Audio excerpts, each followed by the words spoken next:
Good morning, good afternoon, and good evening, wherever you are in the world. And welcome to another episode of Glass Half Full, a podcast and a safe platform where we talk with a variety of teachers, entrepreneurs, spiritualists, uplifters, givers, shakers, and serenaders. Everyone has a lesson to learn and a lesson to share. Let's use our life experiences to enrich someone's heart, mind, spirit, and soul. Through sharing our experiences, we can be a learning inspiration for one another. I'm your host, Chris Levens.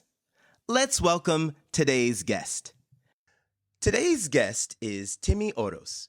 Timi Orosz, spiritual business mentor and founder of Connect One Marketing. Timi swapped her C-level roles with becoming a mentor to spiritual entrepreneurs. She is on a mission to arm the spiritual community with essential business and marketing skills to start and grow businesses that make our world a better place.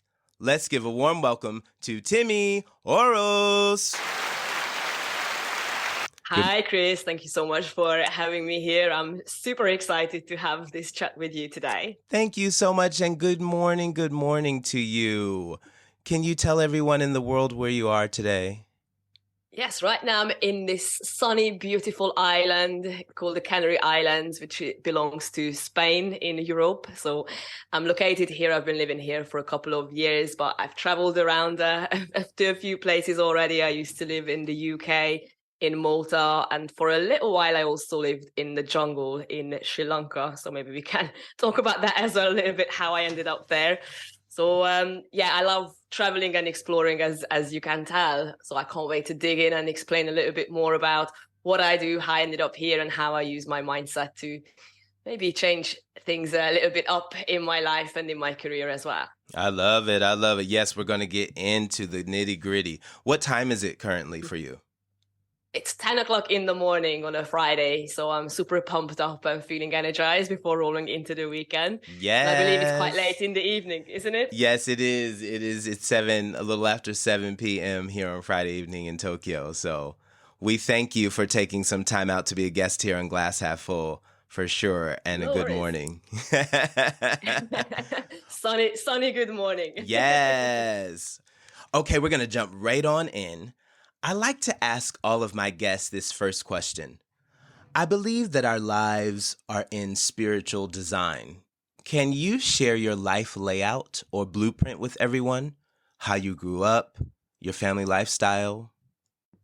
Absolutely. You're so right about that. Like how we actually grow up and what surrounds us has a major influence, I think, how you make decisions later down the line as well. So I was born in Hungary, which is a country in Europe, more on the central eastern side of Europe. And I had quite a normal life, as to speak, so I didn't have any major challenges growing up, but we were also not in the sort of wealthy side of the social circles. But I had an average okay life, I think, as a kid. But even as a kid, I knew that there must be something bigger out there. I never felt that I belonged to the country I was born in, and that sounds really strange maybe for someone being so young.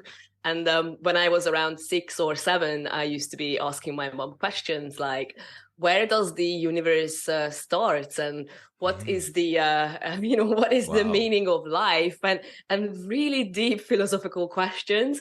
So I think quite early on it was obvious that I'm going to be trying to explore what else is out there and what is our purpose in life. And I'm not quite sure how that came about, but one thing that definitely influenced my mindset was having these personal development books on our bookshelf. My mom was very much into NLP, and positive thinking. So this is back in the early 90s. Mm-hmm. Sort of, I was born in the mid 80s. So back then it wasn't really that popular, like working on yourself. And growing up, I had access to these tools and methods, and I was reading a lot. And I was in my sort of teenage years when I started looking for answers. I just wanted to know what else is out there and who am I and what is the purpose of life? You know, just the average question that goes through a teenage girl's mind. So that was the time when I really started looking into all sort of occult or alternative solutions. And I was reading about astrology. I was reading about tarot. I was learning about different religions. I thought back then religion is one of the ways to give us answers. I quickly realized that wasn't necessarily the way forward. So I read all of these different spiritual teachings, and I realized that all of them are saying the same thing, and you don't really need to choose just one thing. So moving on, I was 18 when I was about to go to university in Hungary. I wanted to study international marketing. I felt that I need to do something that is connecting countries, connecting nations, and just uniting us all and doing things on that level. But I was overconfident and I only applied to one university, to one program. 18-year-old me had all that confidence. I don't know how. Long story short, I did not get in. And that felt like a massive slap in my face at that young age. And I realized that I didn't have a plan B. And I felt that my entire life got completely shaken up and I didn't know what to do. So I had two decisions to make. Either I'm going to stay at home for another year or get a job until I can reapply to university and feel sorry for myself. Or do I use this as maybe an opportunity to do something differently? So that kind of shows you the way how my brain functions and the way my character is, that I try to always look at the opportunities and the possibilities in every scenario. So that made me realize that I can use this 1 year that otherwise I would have to just wait at home. Either I can just go and maybe explore a new culture. I could go and improve my English. I was always in love with the English language. I loved listening to it. I loved studying it, especially British English. I love the British accent. Yes, me too. So yeah, it's amazing. I just love the proper British dialect as well. It's so cool. And I thought like, okay, this is a good time for me maybe to go over to the UK. And that was the same year when Hungary became part of the European Union. So I didn't even need a visa, or it was quite a simple line up. Everything seemed to be lining up. So I just come up with this idea, 18-year-old me, that, hey, Mom, I'm just going to go over to the UK for 6 months. And she was super supportive. And nice. Yeah, that I think is what I mentioned earlier, that how you grew up and who you surround yourself with has an influence. So if I had a relationship with my mom back then that maybe she would have been strict or we didn't get along, maybe she wouldn't have been so supportive. But because I wasn't a troubled teenager, I was quite, had my head on, screwed on properly. So she was really supportive. And I have a sister as well. She's older than me. She's 3 years older. And she was already at university at the time. So when I come up with this idea, she got super excited as well. So we both decided, okay, let's just head over to the UK and improve our English skills. Yeah.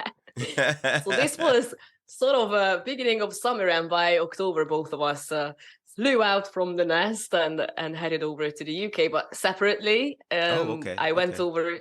So we had the idea to do this together and then register with these agencies to make sure that it's safe and we have a place to go to. And it was very quick. So I suddenly had this major change in my life. I was suddenly in a new country. I didn't know anyone else around me.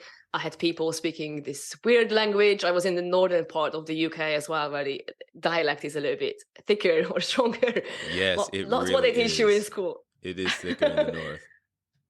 It's not what you hear in the English, those English recordings when you're in school. Like, how do you do? Like, that proper bit is gone. Downton Abbey is done, honey. Yeah. Yep. That wasn't what I imagined, but it was a good way for me to be thrown into the deep end. And after about 6 months, I was living with a family as like a nanny, like an au pair initially. And after 6 months, I was thinking, I kind of like it here. Maybe I stay another 6 months. And that 6 months passed as well. So I'm already 1 year in the UK. And I'm thinking, this is still fun. Like, I kind of want to do something like a real job now and see how I would like doing that in a different country. Mm-hmm. So I said, okay, let me stay one more year. I reapplied to university from the UK for the same course. I got in the next year. Nice. So again, I had the same decision. Do I go back home and just carry on the life that I had planned out? That is the normal path. Or do I do something a little bit different? And I decided to defer a year and I stayed in the UK.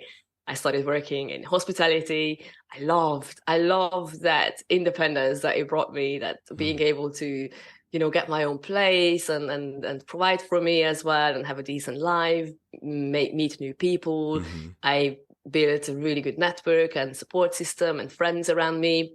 Nice. I was 19, I loved it. And it was a lot of fun being in the UK in your early 20s, late teens. And very quickly, I fell in love with living in the UK. So I realized that I have something to do there and I need to stick around a little longer. And so did my sister. She also stayed there for a few years. Yeah. And after the third year, my mom asked me like, are you coming back home or what's going to happen? And I was like, do you know what? I think I'm going to stick around. So she got me over everything, got on the plane, and also she flew over to the UK. She still lives there, by the way. And she became your mom moved? She moved to the... Yes. Oh, wow. Without speaking any English. So she literally had to start everything from scratch. Oh, my gosh. Oh, bless her heart. Yeah, she's a really strong role model, and she always has been a role model for me. Like, she's a very strong character. She has the entrepreneur mindset. She had her businesses, multiple businesses when I was growing up. So I could see what it looks like when a business fails. I can see what it looks like when a business succeeds. Mm-hmm. So that was, I think, also influenced me in my own ways to have that drive not to give up when you hit a little bump in the road in your career or even in the business world. So very long story short, just to cut to the cool part, after 10 years of living in the UK, I realized that I was missing the sun and I needed something different. And I felt that little something nagging inside me that this is not it. And by then I was working in the banking sector, which was killing my soul. Absolutely. Oh, wow. I just really, when you get stuck in a job that you really hate, but it pays really well. Mm-hmm. Yeah. So I really felt that this is not me and I need to make some radical changes. Otherwise I'm going to look back another 10 years down the line and I'm so unhappy. Mm-hmm. So I had to make a decision to make some changes, and I moved over to a small little island in the Mediterranean Sea. It's called Malta, near Sicily. And I started again, and I had this opportunity to either get another job in banking because it was easy money and I had the experience, mm-hmm. or this is my time to reinvent myself and do something what I actually love doing. And that's when I ended up going into marketing. And that's when I ended up realizing that I'm really good at coming up with strategies. I'm really good at managing people and teams. And I loved every part of that. And slowly I gained not just experience, but I also gained my own confidence. And I started working more on my personal and spiritual development. Mm-hmm. And I think Malta was the place for me physically that helped me accelerate my own self-awareness, mm-hmm. and helped me understand who I was. I hired a coach for the first time when I was living over there. I met with a bunch of healers and mindset people, like mindset coaches, and it was amazing. And that's when I become actually self-employed initially with my marketing skills.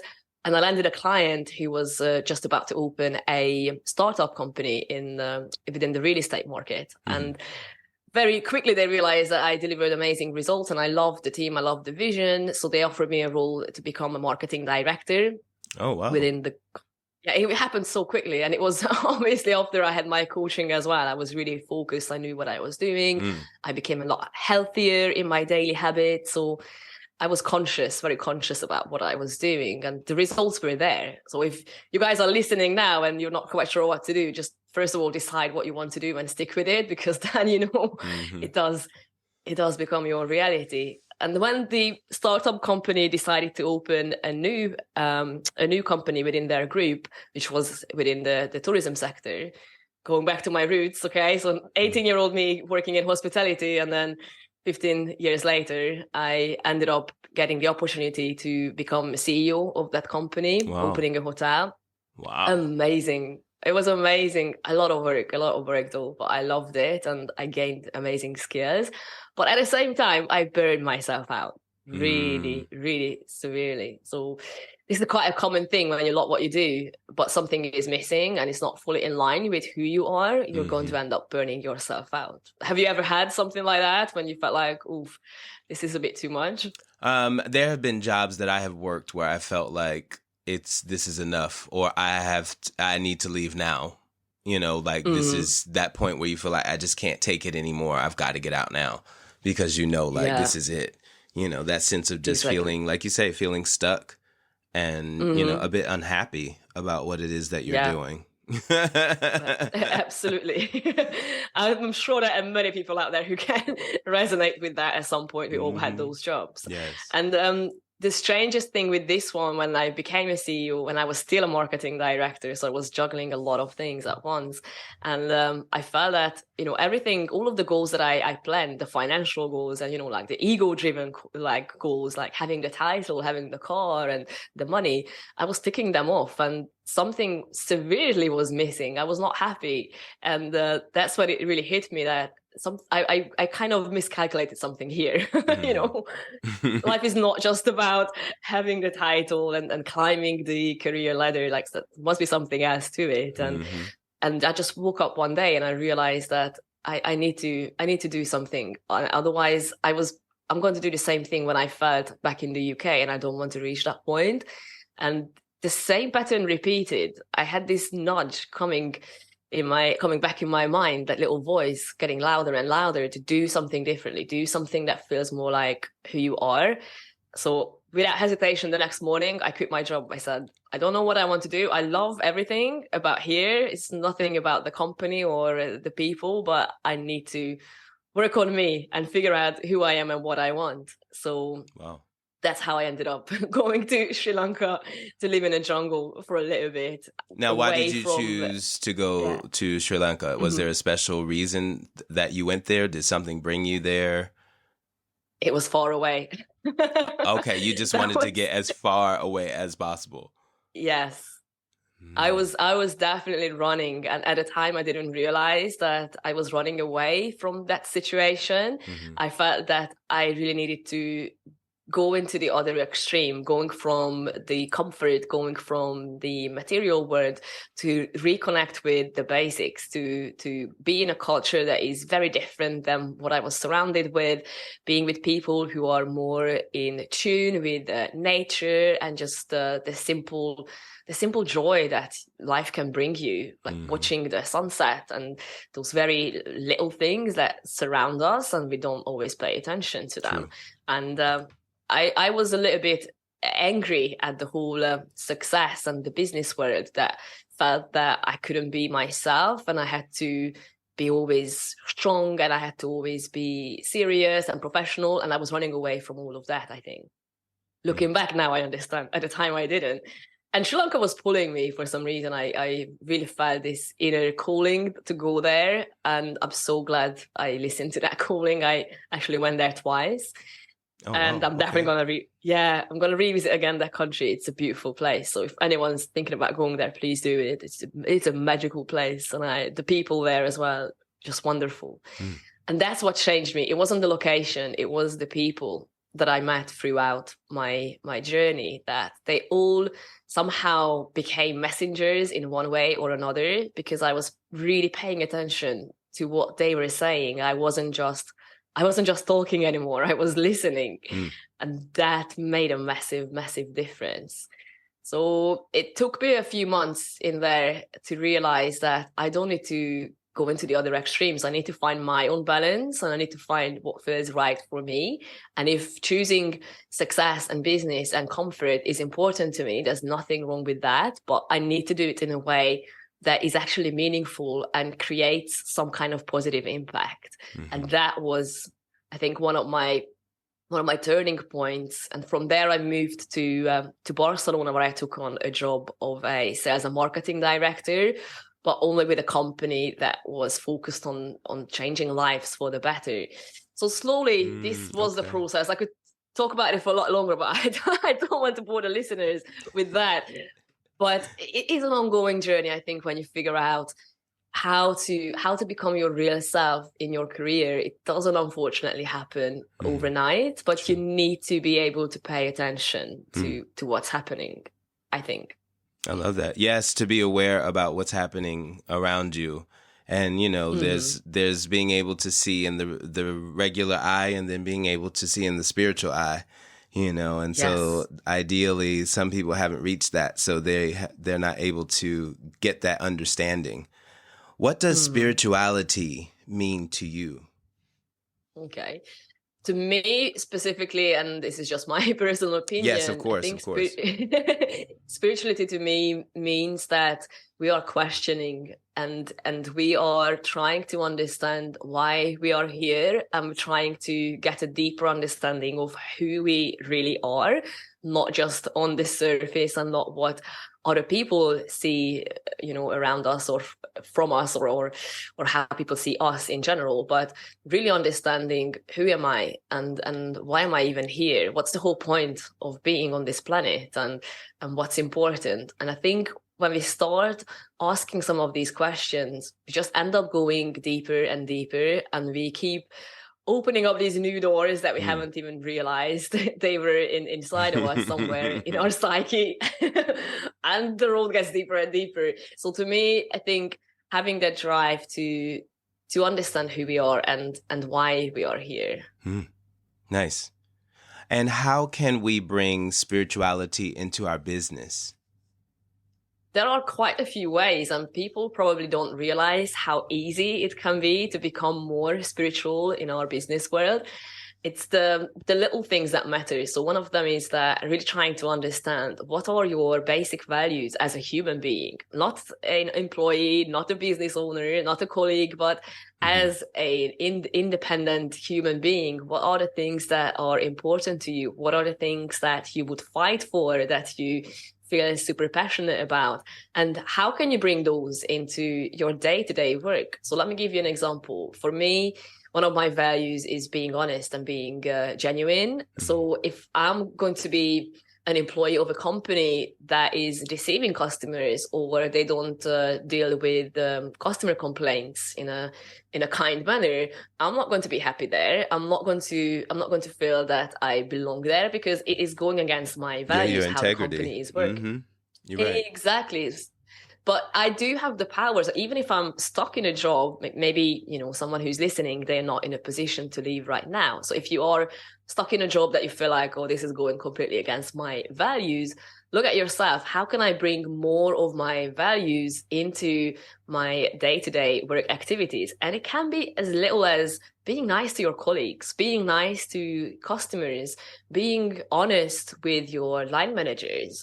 And that way you're going to have a clean conscience, basically, because you are doing your best based on what feels right for you on a deeper soul level, and you're not going against your own self. And kindness goes a long way, I think, so if you are doing that. I totally agree. Like, someone has to make the first step, you know. Yes. And example here, it's very popular in the stores. You know, the cashier is saying the nicest things to you besides hello. You know, they're telling you, please come again. We look forward to seeing you next time. And, you know, and some people don't even say thank you, you know. Exactly. And I make it a point to say hello and thank you. And I always tell people it's for free. There's no cost, you know, and it can set us the energy, and, you know, puts a smile on people's face, and, you know, we get things going. Exactly. And if you translate it into the sort of business setup as well, it's a win-win-win for everyone. Because imagine if you, I don't know, call up a call center because you have a problem with a product that you purchased. And at the end of that phone, you're going to speak to someone who's in a bad mood and they're going to be rude to you. are you likely to purchase again from that company? Are you No. likely to recommend? No, exactly, right? You're right. You're going Yeah. to jump on social media and write an angry review. That's what you're Yes. going to be Yes, doing. exactly. That's going to happen. You're right. But the other side, if your employees are themselves, because you allow them to bring their spirituality, bring who they are into their job roles and their day-to-day activities, that person at the end of the call is probably going to be having a nice conversation with you, and they are going to be kind. So in return, as the consumer, you're going to jump on social media to write a happy review. Okay. So it's just a simple thing like being nice and kind to one another really can transform our world, not just in business, but in general. So, and it's free, as you said, it's free. It costs us nothing to Right. be nice to one another. It is so true. Sometimes we forget about that. We forget about that, you know. Nice. Thank you. Too often. Yes, you're right. You're right. It is too often. I want to talk a little bit about leadership. I want to ask, how important is delegation in leadership, in a leadership position? It is the number one thing I think someone needs to learn when they are a leader or when someone is in management positions and above, because one thing you need to realize that you don't know everything. Okay. If you knew everything, then you would be the new god of the universe, or I don't know. But as a leader, you need to make a decision, first of all. Do you want to become a leader or do you want to become a boss? Major difference. Okay. Wow. Can you break that down for us, please? Yes. Thank you. So major difference between someone being a boss and someone being a leader. A leader is obviously there to lead you, to support you, to help you evolve and grow as a professional and as a personal being. They are leading by example. They are allowing you to do what you are really good at, and they're not going to be micromanaging you as a boss would do, who's bossing you around. Even the words are so expressive. So a boss would be just bossing you around. Okay. They are telling you what to do. They're not really there to give you constructive feedback. They are very likely there to yell at you if you did something wrong. Whereas a leader is going to allow you to make mistakes, because a leader understands that you need to make mistakes because that's how you learn. Yes. And by encouraging you to make mistakes, they are also encouraging you to become innovative, to take the lead on things, to come up with new initiatives. But if you have a boss who maybe you hate or you're scared of them, are you going to be coming up with new ideas? Are you going to speak up in meetings? Or are you going to go the extra mile? No. So as a leader, you need to understand how to delegate and understand what are the things that you are really not good at. In my case, I'm not good at administration. I just really don't like it. It just bores me. And because it bores me, but it's just me. But because I don't like it, I make mistakes as well. And that's what a leader needs to realize, that what are the things that you absolutely don't enjoy doing? Who is around me who loves doing the things that I hate doing? And how can I allow them to do more of that? So everyone is happy. They feel that they are taking on more responsibility. Or you need to find the people around you in your team that have the potential to grow into a leader as well, and start developing them early on. Yes, that is huge. My personal goal, whenever time I was in a leadership position, from day one, as I entered the role, I was looking into who's going to replace me. And I was literally working on that to find my replacement as soon as possible, because that means I'm developing a new leader. And once my job is done, I can get involved with different activities even within the company, or take on bigger roles as well. But I needed to find my replacement. So that's why it's important to delegate, to give space, not just the other person, but give space to you to grow into a different role as well as a leader. Yes, that was an awesome answer. I knew you were going to lay it down for us. I'm glad it makes sense. I hope it made sense. No, it made perfect sense. It made perfect sense. And, to add to that, sometimes the leaders aren't sure of what their strengths and weaknesses are. So therefore, they can't really be honest with themselves about certain things. I've seen different positions where people, and you're like, how did you get this job? Like, I'm under you and I am teaching you how to do your job. Like, how is this possible? And I had those as well. It's really amazing where you're just like, I can do your position, but however you might have had it, you're not really sure what your strengths and weaknesses are, because otherwise you wouldn't have taken this position, because it's way over what you're capable to do or what your skills are able to give in a leadership position as well. So I think it goes on the other side too, knowing what you're able to handle and, finding out what I can build up on as a leader as well. So that's awesome. Yes. And also, as a leader, you probably have another leader above you, okay? And if you don't, if you're sitting on the top of the game, then you need to look for someone to kick your butt every once in a while, because just because you have the position, it doesn't mean that you're going to always be motivated and you're always going to notice what you need to improve on. And I think maybe that's one of the number one mistake some leaders make, that they don't seek out support. And everyone needs support. Everyone needs another set of eye to show them, hey, this is your weakness, or hey, this is something you're really good at. Have you realized that? I personally didn't know. And I have a great example of when I had a leader that I initially didn't like, because we clashed a lot. We had very similar characters, but looking back, I'm so grateful for her, because that was back in the bank in the UK. And she started pushing me to take on these other tasks, because she realized my skill set that I wasn't seeing in me at the time. And she kept on giving me these really complex tasks of doing analysis and forecasting and this and that. And I was like, why am I doing this? I don't know what I'm doing. Like, I've never done this before. The excuses are coming up. And I was angry at her. I'm like, why is she giving me more work with no extra money? All the, anger was coming up. And once I did it and I saw the results and I felt amazing, I was able to do something that I thought I'm not capable of doing, because she saw that in me and she pushed me and motivated me to go through with it. That's a good leader. That's a good leader. I love that. Yeah, you're right. You're right. Definitely. What do you do as a leader when you don't know something asked to you? I ask. Asking has been my driver for so many years. And I love that. Even when I wasn't a leader, I think one of the things that actually helped me become a leader was me asking questions. I was looking for people who were smarter than me. I was looking for people who knew more than I did. And I was looking for people that I could really look up to professionally as well. And I asked them so much that I probably annoyed them a little bit with my questions. So if any of you are listening, apologies. No, hey, yeah, she's saying, hey, it's all good.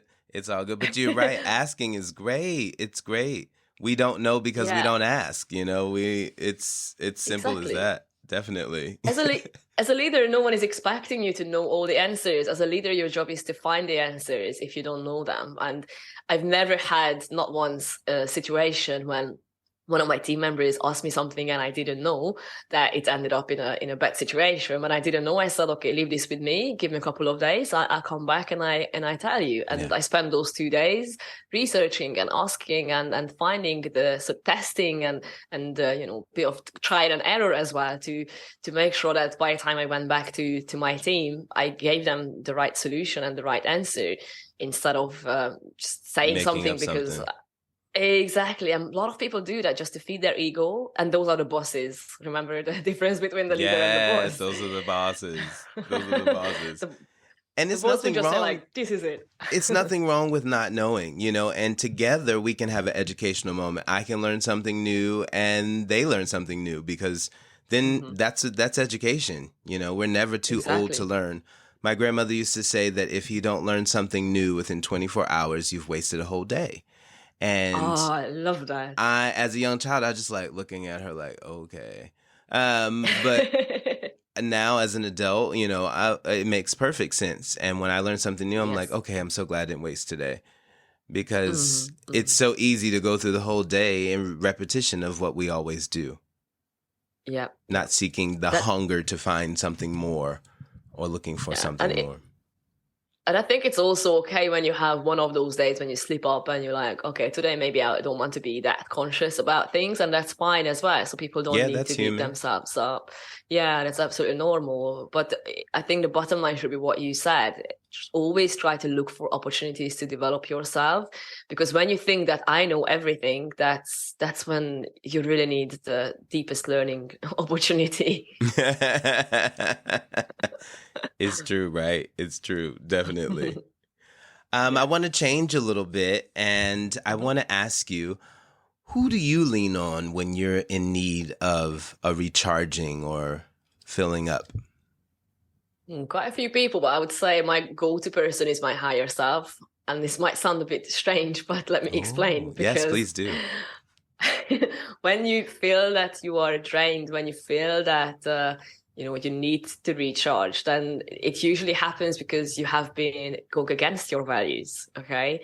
Because when you are doing things that are in alignment with who you are and you are living your own truth, okay, so to speak, you're not going to feel, like tired that much or exhausted or demotivated. You're going Mm. to feel bumped up, and then you're like, everything is amazing and you're so energized, you're so hyped. So that's a good indicator of you to realize if you feel like, oh, I need to recharge my batteries desperately, you have been doing something that is not making you happy. So Mm. the first person you should be then leaning on and asking for advice needs to be your own mindset and your own thoughts and your own desires and wishes and dreams, because clearly you're not fulfilling what you actually want to be doing deep inside of you, but Well, you are doing something that's going completely against that. So I have this little ritual that I do. It's actually coming up tomorrow. So yes, I'm so tell us, happy. Timmy, what do you do? Yeah, Tell us.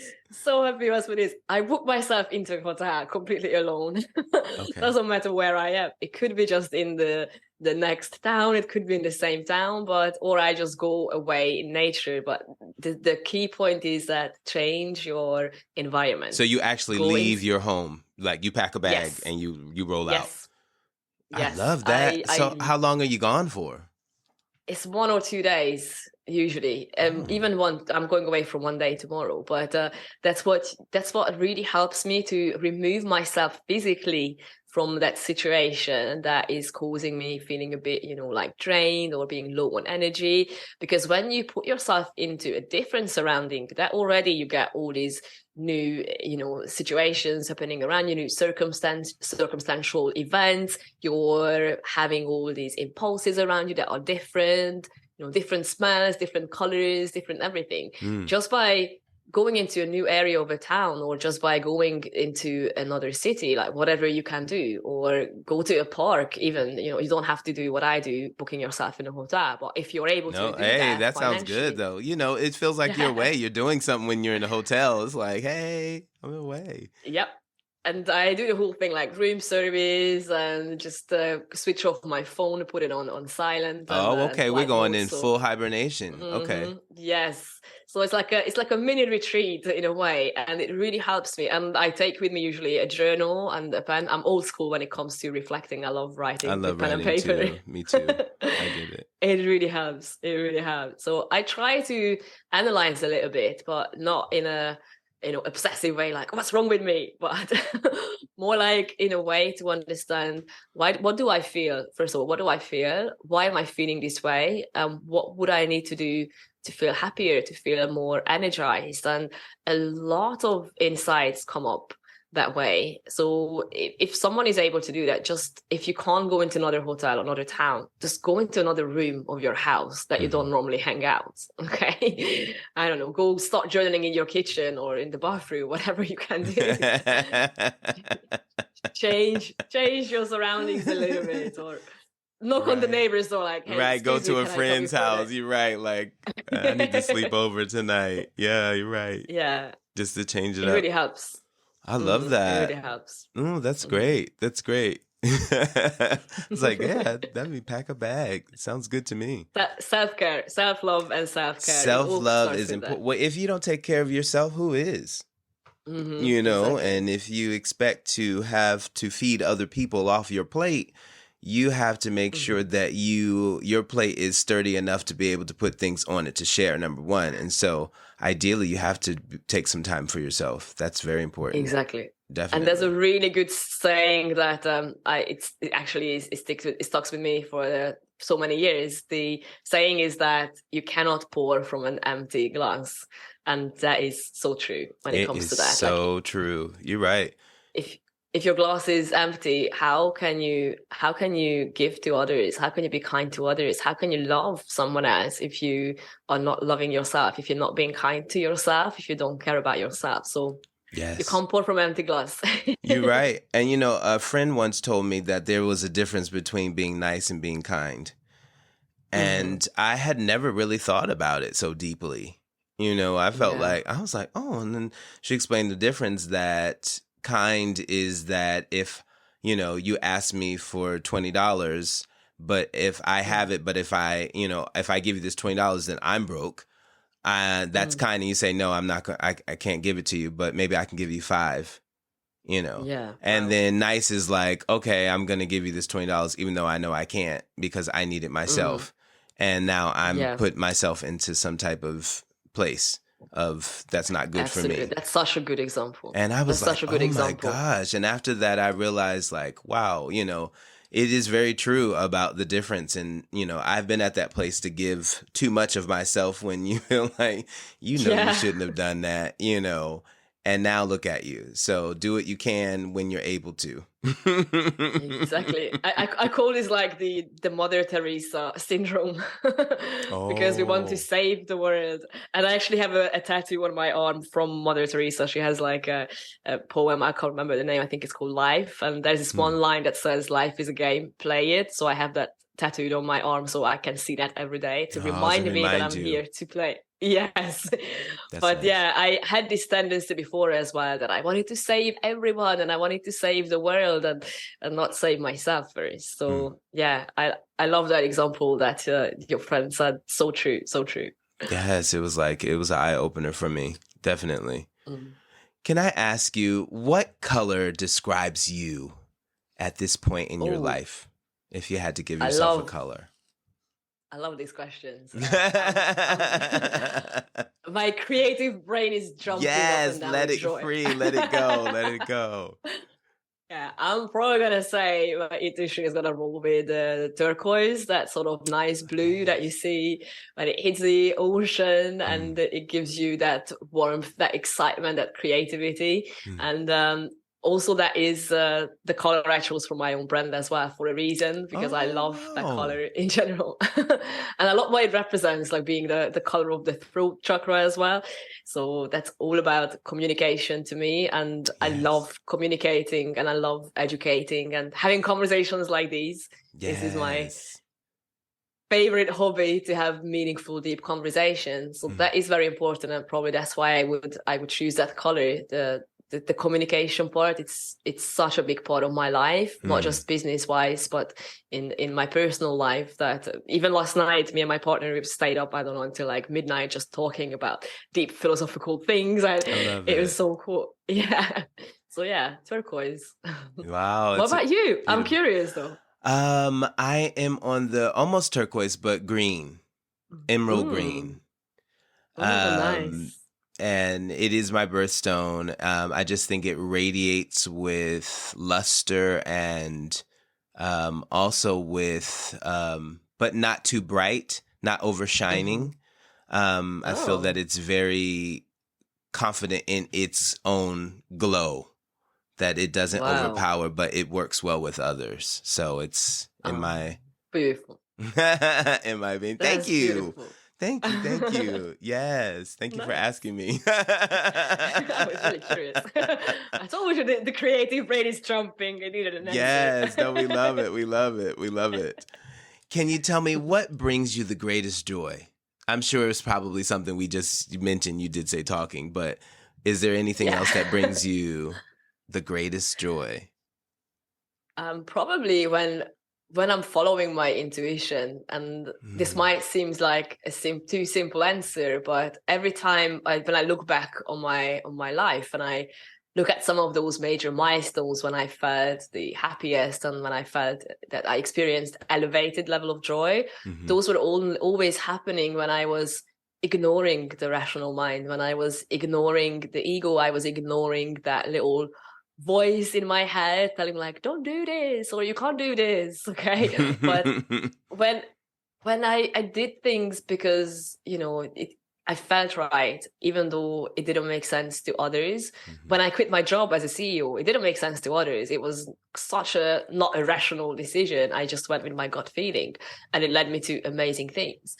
Or how I met my partner as well. I just said yes to a random road trip with my friends in Spain, and he was happened to be there in another town. So these little things, when you listen to it, and I think that's what really brings me joy. When I have that self-trust, probably that's what it is. When I have that self-trust and self-confidence that I can listen to my intuition, and I truly believe that my intuition is right. It's not there to trick me, or it's not there to lead me to a tricky situation, but it's there to guide me, to truly guide me. And the more we, I think, pay attention, the more we believe that is real, what we think and what we feel, the real magic happens. Yes. And that's what brings me joy. Such a great answer. For a great question. I love it. I love it. Well, it's hard to try to answer sometimes something as this. It's a simple question, but it's hard to explain, right? Yeah. Because absolutely. it's, joy can be found in the smallest of things, So it's always nice to hear what people feel is the greatest joy. And it's always such a lovely answer, because it's a joyous thing that you feel like, wow, I know that. Like, I've touched that experience. Like, I know what you mean by what you say. And like, wow, that is so nice. Nicely well You can relate said. to it. Yes, I can. I can. I would love to hear maybe like a special episode from you when you cut the answers up just from all of your previous guests. Like, what brings you joy? And that could be such an uplifting Yes, that would be pretty cool. I never even thought about that. See, Timi, thank you. Yeah, that would be super. That would be super. And, the questions are always such a variety. And so there's so many, people always give such great and amazing answers. So you're right. To splice something up would be really good. I'll be thinking for that for the future. Thank you. Let me know if it's out. Okay. For sure. You'll be known for sure. Can I ask you, what do you think is the real hunger of humanity right now? We've gone through a lot. Now? Yes, we've gone through a lot with the pandemic, lots of things. It changed the world. And now that we've come out, what do you feel in 2023 in January is the real hunger of humanity? It's something that's been coming through my intuition for a while now. And it's something that I'm going to make my personal goals for this year as well. Because of that, I think what humanity needs right now is connection, genuine connection, because we function better as societies and as a collective when we are uniting, when we are connecting, and when we are building communities, real communities. So I'm not talking about some random Facebook groups that, don't bring any value to you, but real communities that you can support one another, you can lift each other up. And yes. Maybe it sounds a bit too cheesy or corny, but it is a cliche for a reason that we are social creatures. And what the entire collective went through in the last few years, many people have started questioning their own reality. Many people started figuring out who they really are, so because true. Maybe they lost their jobs throughout, or they couldn't meet with people, they couldn't do the day-to-day things as they usually could. So I think we are so disconnected from one another. And it's also due to the increased use in technology that, maybe before we would just meet up with a friend in a coffee shop or just go for a walk in the park. And now we just, WhatsApp them, or we call them on FaceTime. And True.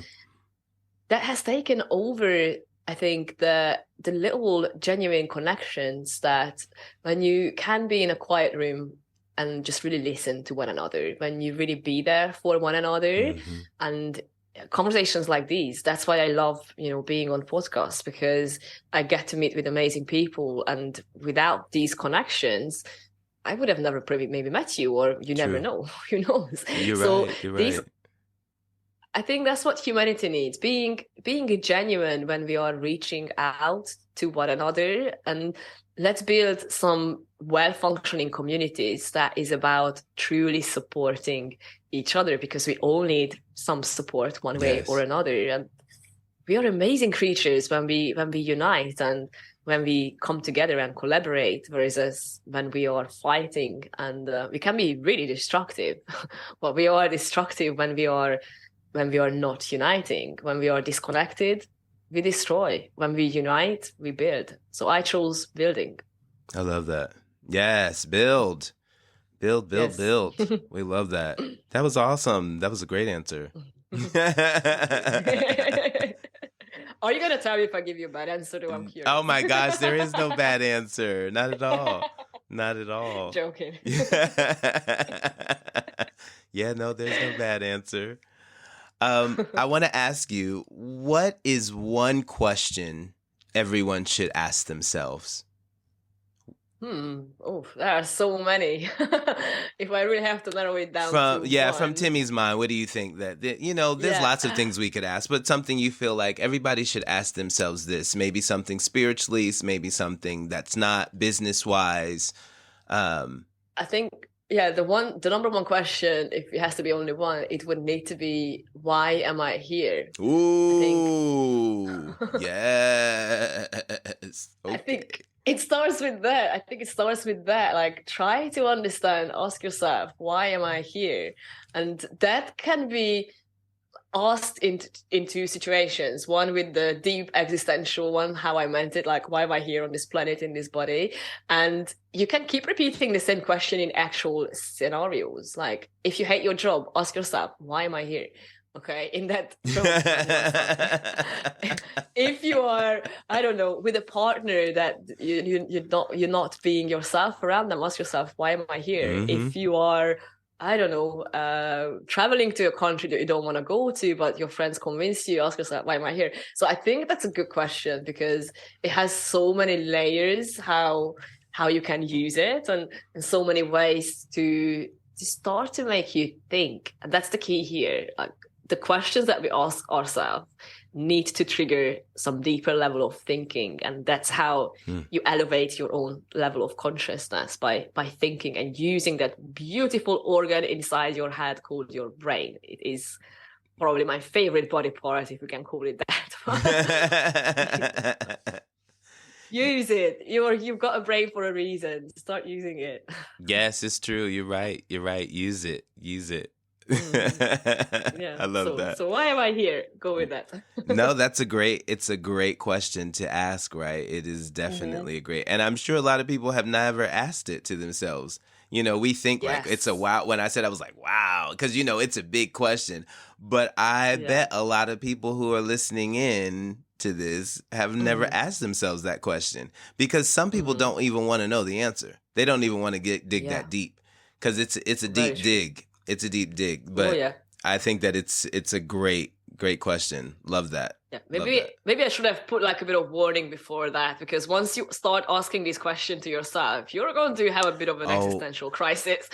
Well, hey, it's they will find that out on themselves, But once you crack open that door, Ooh.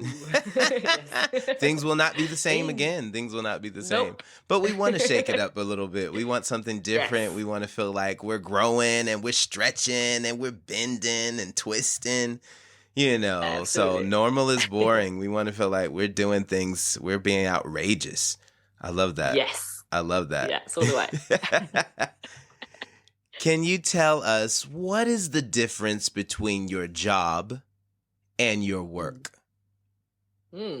In my case, nothing, because I brought them together. That was one of my internal frustrations for a long time, that I used to have a job and different work, and the other way around. But in general, I would say, when you have a job to do, that is coming from within, that you feel like that a prefer to call it maybe like a vocation versus a job, because if you're meant to be doing something, that is your job to do something, versus when you just do something for work, that's just probably you're doing it to pay the bills, which is not really fulfilling in my view. But the whole idea should be to bring those two together and make that one, so you are not separating your actual job, which is your task, your purpose, your vocation, and you can bring that nicely together with the day-to-day work activities. I usually explain this in a way that it's basically figuring out a way how to make a living out of your inner calling, how to make a living out of your soul's purpose, because we use, even the language we use related to working and careers and money and finances are so expressive. We say like we are earning money, or I'm taking on a job, or I'm looking for a job. But when you say I am making a living, that just puts it into a whole different perspective. Sure does. That's another good question maybe someone could ask themselves, like, how do I want to make a living? Instead of what job do I want to apply to, or what work should I be doing? That probably will help them understand better in a different way. Sort of exactly to really understand what is suitable for them. Why are you here? What you're supposed to be doing?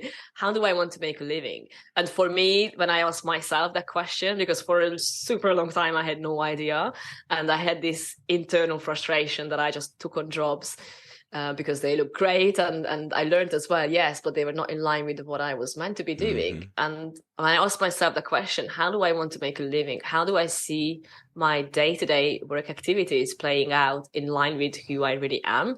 That's when it hit me, like what I need to do. And I realized the changes I needed to make to get closer to that step outcome. by step to get you there. Yes. I love that. And that's right. Rome wasn't built in a day. So when they, people do find it, it's making that step by step to get me to where I need to go, not making abrupt changes. Sometimes it is an abrupt change if that's what you need it, but really finding that, I like you when you said, when things are in alignment, when things fall into place as they are supposed to, the flow is everything. We need things to be in alignment. If stuff is not in alignment, then we're getting pieces and portions of things instead of the fullness that is supposed to be there. So when things fall into place, when, like you say, when this is your purpose and you found out this is what you want to do, things will fall into place more perfectly than you could have thought about it if you wanted to make it happen. And that's another way to know, I'm doing what I'm supposed to be doing.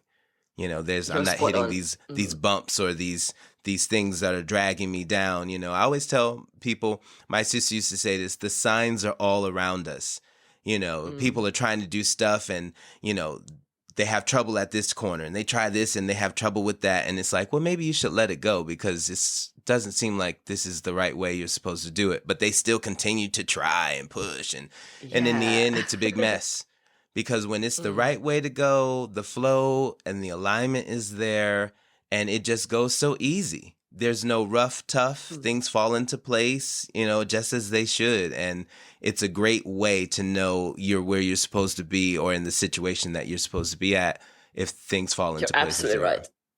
So absolutely right about that. And I think most people are scared of following that path, what you just described, because it is scary initially when you're not constantly in that flow, when you don't know how to do it. And many people are too afraid to make any kind of changes. And that's probably what holds them back. But once you start taking those baby steps first, and then you realize that it's getting a lot easier after that, because as you mentioned, that once you are in alignment, yes, things work out.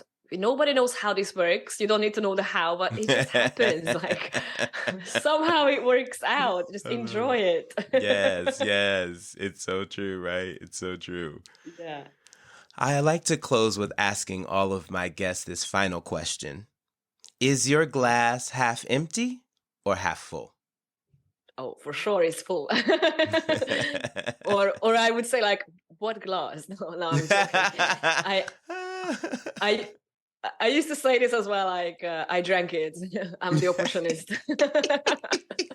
Well, so many answers. People say all kinds of things. So there's no wrong answer. It's all about perception. it's always full. And going back to the very beginning of our conversation, I think that was a good indicator of showing you which kind of category I fall into when I didn't get into university, and I could decide, do I want to just, feel sorry for myself and just stick around and do nothing, or do I want to turn my life around and look at this as an opportunity? And I think that's what would make you become the half full, half full kind of type. Because life is not about always enjoying great things, and it's not always, the ups. Like, it needs to have the downs as well for you to truly respect and enjoy the ups. So but true. It's up to you, what you do when you are in that down phase. Do you just feel sorry for yourself and blame everyone and why me? Or do you actually look at it in a way that, okay, this is a situation, I know this is going to change, this is only temporary, let's make the most of it. Yes. Let's use it as a opportunity instead of something that you need to feel bad about. So it takes time to practice. And I'm not saying that I'm always like that. Of course, I still slip up. But the more often we pay attention to how we think and how we react to situations, the more often we can be conscious in our decision making. And that's probably vital for someone to make changes positively in their lives. Yes. Give it to us, Timi. Give it to us. I love it. I love it. Yes. Yes, ma'am. For sure. Yeah. Do you have any final thoughts for our listeners? I mean, you gave us a lot of tea, but do you have any, what do you want us to be left with? What do you want us to be thinking about, marinating on? To maybe bring everything together with what we've been talking about and how people need to make changes, I probably leave you with something that really helped me shift my own mindset about personal development and spiritual development and just changing our mindset in general. And that's such a simple saying, which is nothing changes if nothing changes. So you can go a little deeper with that. So if you want changes in your life, you kind of need to make some changes, I'm afraid. It's such a simple, and that really helped me shift gears. I think that's what it did for me when it really hit me and I really understood what that meant, that if I wanted those changes that I dreamt of and I wanted those goals that I wrote down, I need to make some changes. If something needs to change, I need to act and take action. So yeah, I'm going to probably leave you with that. Like, if I haven't given you enough reasons to have a bit of a existential crisis a little bit, then this one will do the trick. But in a good way. I love it. That is some food for thought. Yes, yes. Can you tell everyone how they can reach you if they're interested to find out more about you? Of course, the easiest way is to do it through my website, which is connect1marketing.com. And it's Connect One because I believe that we are all connected and we are all one as humanity. So that was the reason why I named my business that. And I have a ton of free resources for the listeners. So if anyone's interested in maybe doing something on a soul level, then feel free to grab my free resources from there. Oh, that's so sweet. Thank you so much. And it's Connect One Marketing is all one word, people. No all spaces. Connect, ONE for one, and marketing.com. That's correct. Just so that people are on there and you can find out all of her stuff as well as the social media things as well. Or a little trick as well. If they can't remember it, just literally type into Google spiritual business template and I'm going to be on the first page. So love it. Yes, for the first page. All right. Yes. Thank you so much for taking some time out to be a guest here on Glass Half Full. We really appreciate you taking some time out. I mean, you left us with such, big pieces to digest and just to hold on to. Just to touch again, talking about the workplace and delegation and bringing spirituality with you into the workplace. And if not, finding out a way how we can bring it in to be part of ourselves and, self-trust. And we spoke about changing environment sometime to give us new perspective. I love that. And then our questions about why am I here and how do I want to make a living? I love that. And nothing changes if nothing changes. And, these things are ideally just food for thought, but they are like burrows. they just start to dig. And once you start to embrace these statements and questions and ask yourself, like you say, the rabbit hole begins.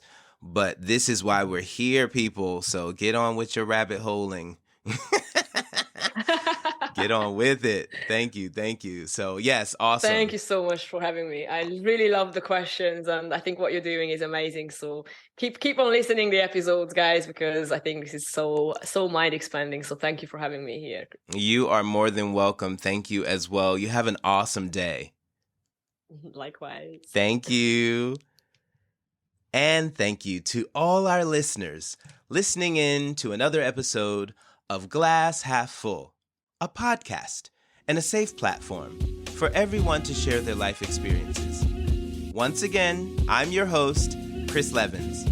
Please subscribe, follow, and rate this podcast on Apple Music and Spotify for more learning experiences.